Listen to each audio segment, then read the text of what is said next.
pay scales and provident fund issues and so on come in with low PL. So I think it's really worth reading this book for depending on where you are. I think you'll find a bunch of insights that apply. Some like always. I'm sure there are great things to talk about. Sure. I'm saying Basecamp and 37 Signals is not a model you can replicate easily because it's based on very strong I think, leaders. Ankur, what you got to look at today, especially if you look at cloud businesses,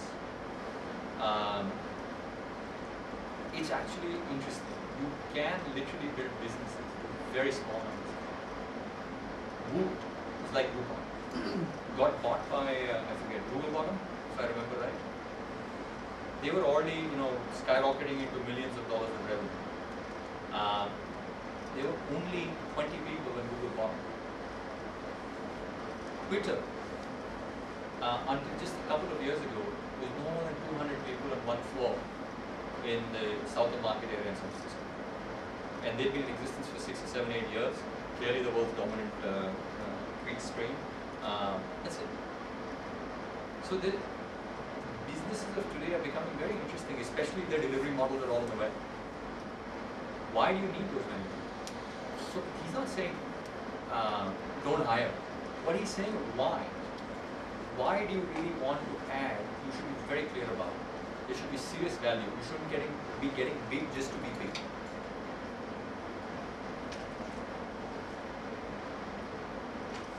Anyway, I think I'm largely done. I don't know how much time I consumed or didn't consume. So happy to chat about. So that's the first book, Innovation will talk about managing expectations. So what happens is when a lot of people start getting a lot of ideas, they also expect something tangible happening. You have to, the book talks about the fact you have to start that yourself. So think of this as a guide to managers and strategic leaders on how to construct the organization's management system. You have to manage that. See, if it's not important enough for you to do this. No, it's important, but you can't implement all the ideas, right? So exactly. So the rest of the book actually focuses on how to funnel the ideas, how to select them, how to create a market for what gets funded, how to create a market. So they want you to follow, in effect, the same kind of principle you would as a VC. You would explore ideas. So first is create the ideas. Right now the ideas don't get created because people aren't thinking about it. Involve everybody and create the stream. But then there has to be a very tight selection process. And around that, the key structure is what they call the innovation architectures. What you have to have a yardstick for relevance that automatically begins to funnel the ideas down already. So it's not all over the map. It's within certain spaces. And then within that, you have to have a selection process for what gets funded. And there's quite a bit in the book about that. Transparency is important. Google runs this stuff very successfully, right? But then they have other advantages of size and so on, but they built it into their culture right from the beginning. So they have that 70-20-10 rule that everybody knows about. 70% is their regular day job, 20% is costs come back, real world comes back. But look, we may say not anymore, but they ran it very successfully for a very long time. but Eventually, nothing came out of it. They didn't make money because of that. no, but you know what it does? We may say that, but a lot of their ideas did come out of that. Their internal ideas in some of the Google glasses, Google goggles, are ideas that are internally generated. The kind of funds they have available, they should be much more successful in many more different ways. Actually, large corps have seen, I completely agree with the constraint principle in pre-work. Sure. And that They could act, be because the they have problem. more resources, they think that anything that you have a problem, throw Yes. people and money at the problem, it will get solved. That could be Usually the that's not the right way to do it. Yeah, so I agree with that. My sense is not that nothing came out of it. They have ideas that came out of it. But what happens is exactly that. When you let everybody do everything also blindly, you fund everything, then hunger is a good thing. That's the other thing I learned over the years. We were always too comfortable trying to make the guys, here you can have everything, you shouldn't have any constraints. You want to make you comfortable to be able to do the best job you can. You know what? A certain amount of hunger is really important. So that constraints is really important. I think that's the other learning.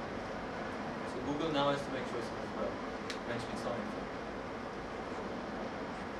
No, I agree with the constraints thing because for all the companies that we fund at Carrying Venture Partners, Sure. we tell them that look, this fund is available. Right. But you will only get the next stage if you prove this. Sure. One, two, we tell them, look, don't think that you'll first build a product, spend $1 million, go to market and then bring in revenues. Show us that you can do something Sure. through which you can get revenues. Sure. Right? And that kind of gets them on their feet, gets them thinking, and they start thinking like a businessman. Sure. And even when the revenues are not more than say $100,000, they're still profitable. Sure. Then they're, for us, the right candidates to come and work. Sure. Well, I mean, you in effect, you're doing in your management system around these companies, you're imposing the three things I just talked about. You're forcing them to be a business, Exactly. right? You're forcing them to think of that from day one. You're forcing them to iterate, not just sort of go off and build whatever. Those are critical things. And those apply even inside the company projects. When you just throw more people and say, I'm not getting done because I need a few more bodies to finish this stuff, you end up with people that don't really think too hard about how we build. They just continue to do the things the same old way. They don't look at having to reorient because there is no hunger on this, which eventually leads you to the calcifying of the arteries, so to speak. This is where the second book makes more sense. That they have just flipped it over, thought out the box. Stay hungry, as you said. The culture has to be imbibed, and he's probably thinking on a VC's point of view. But then, if they don't have the culture to innovate or thinking on those terms, they would never get anywhere. Yeah, I mean, look, it comes down to saying you have to emphasize what's important. Is it just getting your job done and hitting the next deadline, or is your job to hit that deadline by having done better and setting up for later? And there's a difference. There's a very large difference between those two things. Salesforce internally organizes two teams of 5 or more. 4 to 5 is the optimal size for getting anything done. Bigger than that, too much communication, too much to handle. That forces an automatic set of constraints. It leaves nobody can hide in a 4 or 5 man team. So philosophically they build around 4 or 5. What if the challenge is bigger, the problem is bigger? We set up sub teams of 5. In fact, organizational principle wise also, lots of books and organizations now refer to that as a golden ratio of span of control. 1:5, 1:6, no, not beyond. And I mean, if it's required, as you said, just keep on breaking your problem to a level where 1:5 can take care of it. And even more interesting things happen when you get to 5-man teams. It matches very well to an agile model. It also forces the team to shed deadweight quickly. Nobody can hide, and the team has to be a high-performing team by definition, otherwise it just can't do its job. They don't get to add a 6th. So a constraint gets created which forces the team to upskill and keep churning up. So you have to look at these principles very carefully and really match it back to the current business situation. But eventually the crux comes back to we're all in people businesses. Things change fast enough. We will not have all the answers. Small closed room will not have all the answers.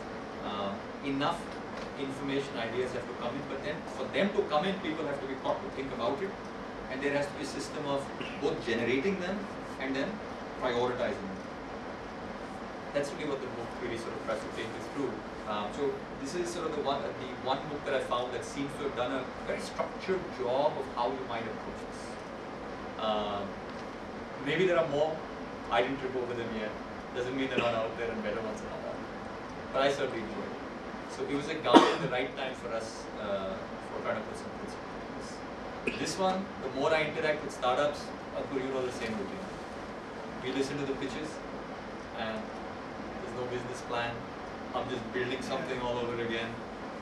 And iteration, building just enough and then checking whether it's worth it has to get set back into these things.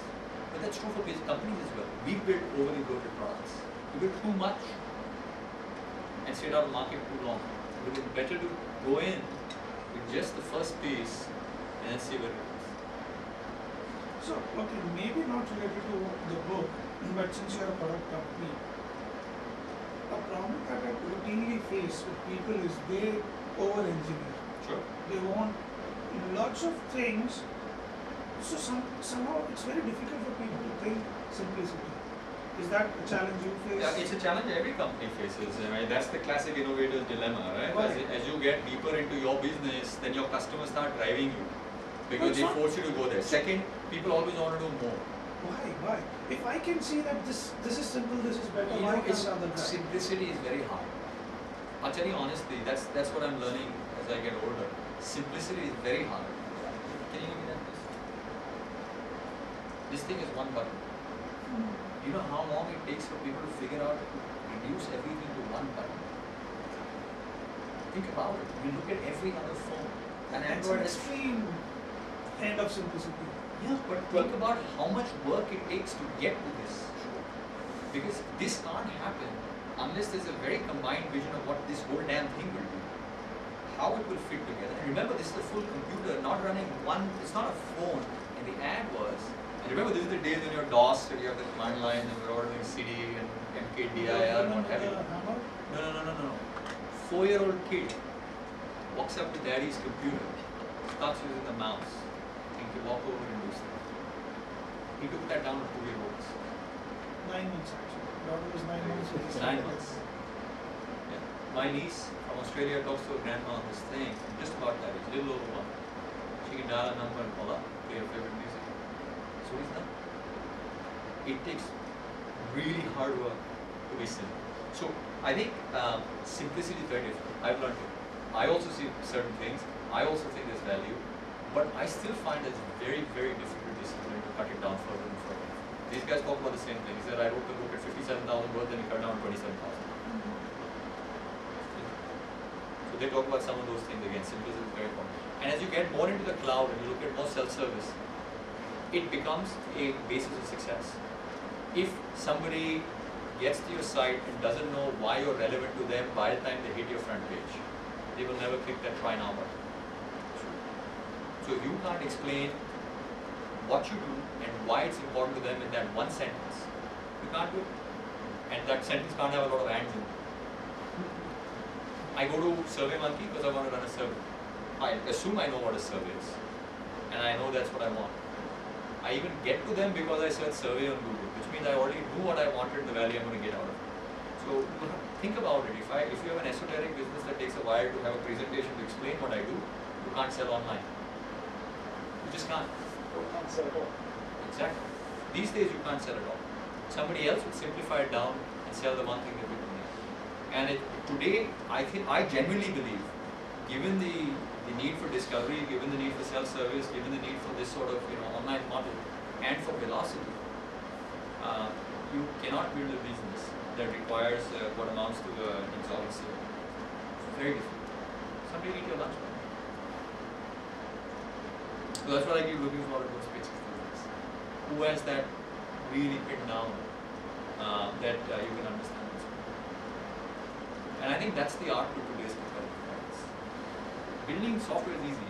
Everybody does it. It's free now, right? Content is easy, software is easy, but making it this simple, discoverable, and consumable in the first 3 minutes is the art. In fact, one of the other problems I found, the simplicity lacking part of it, many products that I interact with, is that they look at themselves, most of them, as product companies. Talk about capabilities. In fact, almost a couple of decades ago, I went through a German engineering or management model where they go beyond capabilities. They say that, do you precisely know what exactly is the problem you are solving? And most of the product companies fail at that. Sure. Because they have an idea, they have a product, they don't know what exactly they're trying to solve. So, I mean, that changes the whole product. So these days, literally I would say that the lens of innovation for a lot of existing product companies today is really about saying how much can you throw away if you want to get up and move. It's not about just taking your software, dumping it in the cloud and being the same old damn software. It changes everything. The whole notion, the value you bring changes. The moment you simplify that whole differentiator that you had because I do everything, automatically has to disappear. So you have to really go back to the core of what is the value you wish to bring to be able to compete now.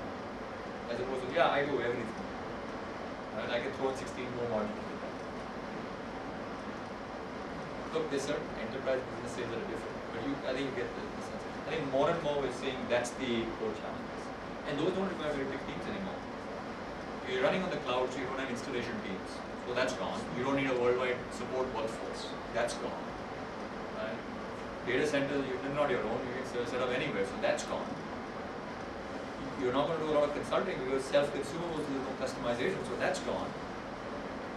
And today there's so much software almost ready that you can then build on top of, and frameworks that you can build on top of, that you don't need to write that army of engineers to write the basic pieces. Yeah, So that's gone. shifted. So a very successful product company can be 10 people. Remember there's a company called Zendesk, they do helpdesk software.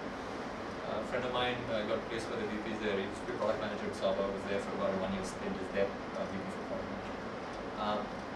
They were a 7-man company. They built helpdesk software, anybody can sign on a trial basis. And obviously everybody was working in touch. They did their first official paid employee. They stole this lady from Google. They paid her a princely sum of money. You know what her job was? Take a wild guess. Using Her job was to sit and watch the front page of their website to figure out how people are going to click the try now button more often. That's her core competence. They paid her $250,000 in a startup to do that one job. But that's the difference between successful. that's using Simplicity is difficult. The product starts at that page. Your business success starts at that design of that page. And the statement and what you do. And the color of the button where it is on the screen. So the notion of product suddenly shifts completely. It's not by the time you get to the product, there's so many steps over. It's amazing, the whole shift that this has created, a lot of us haven't even realized. We just don't know how to deal with this, because as I said, help, self-service requires help is deeply embedded.